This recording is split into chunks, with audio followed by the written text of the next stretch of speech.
Hello les loulous, je vous retrouve pour une nouvelle vidéo. Alors je vous retrouve pour cette fois-ci une vidéo que je me languissais trop de vous faire, voilà, que ça va être la première mise en ligne et tout. La vidéo du Harakiri Livresque. Sur le groupe Livresque en vote, qui est un groupe Facebook où les petits booktubers n'ayant pas beaucoup d'abonnés se rejoignent. Donc si vous voulez nous rejoindre, je mets le lien en barre d'infos si vous êtes dans ce cas-là. Et on se rejoint, on parle ensemble, on se donne des conseils, on fait des tags et tout. Et on a décidé pour cet été de reprendre un peu le challenge de l'amitié littéraire, sauf que c'est à notre sauce, vu que normalement c'est entre deux personnes le challenge de l'amitié littéraire. On se retrouve à être 8 et donc on s'est donné chacun un livre, du coup on a 7 livres à lire pendant l'été. Donc ça a commencé le 21 juin, donc le premier jour de l'été, mais moi vu comme j'étais... je passais le brevet voilà, dans ces eaux-là, du coup j'ai pas trop lu et j'ai pas pu tourner de vidéo non plus. Jusqu'au 21 septembre, mais ça j'ai pas compris. En fait c'est pour durer un fixe, parce que normalement c'est le 23 septembre l'automne. Voilà. Voilà, bref, pourquoi je vous raconte ça? Pourquoi je vous raconte ça? Ça a aucune utilité. Et donc, on m'a choisi à chaque fois un livre, donc Colline de la chaîne Coligne. En fait, j'arrive pas à le dire, ça fait Coligne. Voilà. Et ça ressemble énormément à Colline. Je choisis Reviens-moi de Rachel Ward, donc publié chez Michel Lafon. Ce livre, je l'ai acheté pour la vente privée. C'est un livre qui me tentait énormément, pas forcément pour l'été parce que ça a l'air de faire un peu peur. J'allais le lire en automne, mais bon, on va le lire cet été, hein. Soyons fous, soyons bien. Alors, Iman de la chaîne Iman's Book m'a choisi Les secrets. Attends, mais il est là, le livre en plus il est pas loin.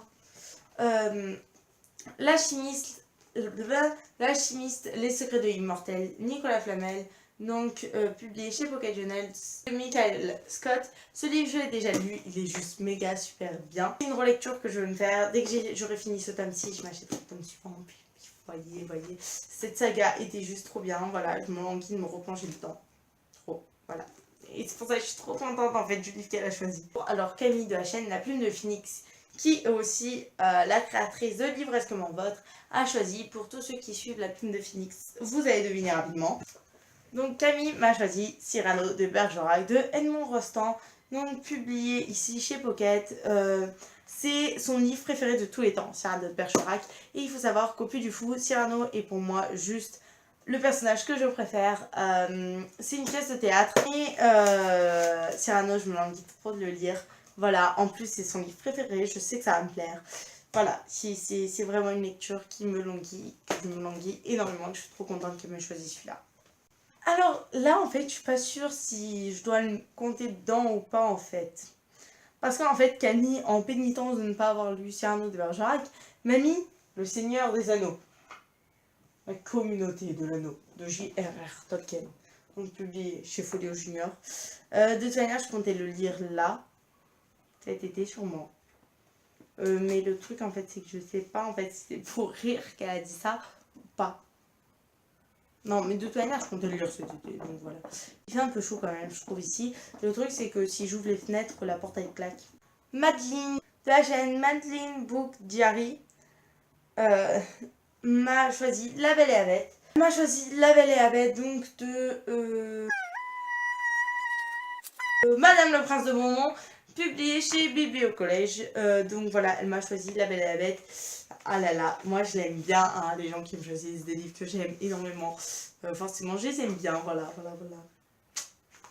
Celui-là de sûr, hein, il va être vu rapidement. Sophie, oui, de la chaîne Lecture d'une rêveuse. Non, Lecture de rêveuse. C'est vrai que j'arrête de dire d'une, parce que c'est pas d'une. Voilà.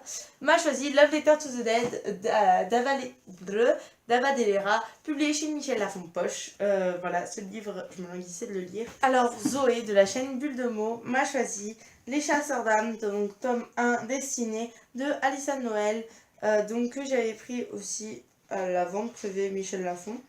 Mais en fait, j'ai lu d'Alissa Noël le premier tome de l'Éternel qui m'avait pas beaucoup plu. Voilà, j'espère que Chasseur d'âmes sera beaucoup mieux. C'est une assez grosse brique quand même. Hein. Elle fait 450 pages. Voilà.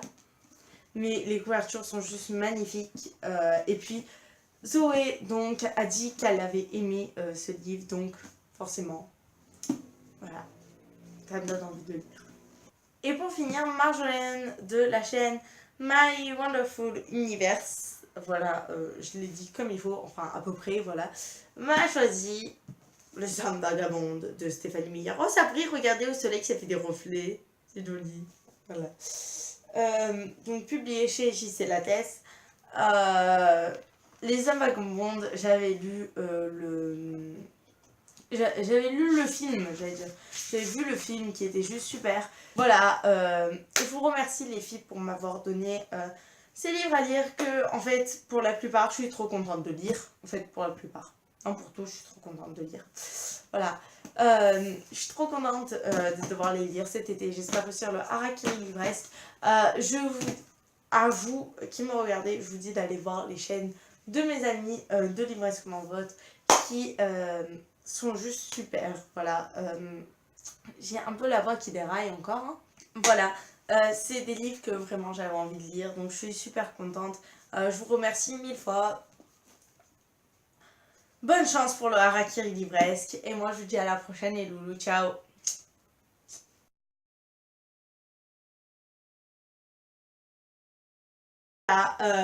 Le Harakiri Livresque, on est prêt. Mais comment vous dire que je n'ai toujours pas compris le titre du challenge Harakiri. Mais en fait, c'est parce qu'en fait, quand ils m'ont dit, j'étais un peu fatiguée et du coup, j'ai fait une blague sur les vaches qui rient. Voilà, et je crois qu'en fait, j'ai toujours pas compris pourquoi Harakiri. Je crois que c'est un rapport avec les arts martiaux. Je crois que ça veut dire que c'est dur ou un truc comme ça. Parce qu'on est sûr en fait qu'on va pas le réussir parce qu'on va avoir du mal à nous aussi, ou je sais pas en fait.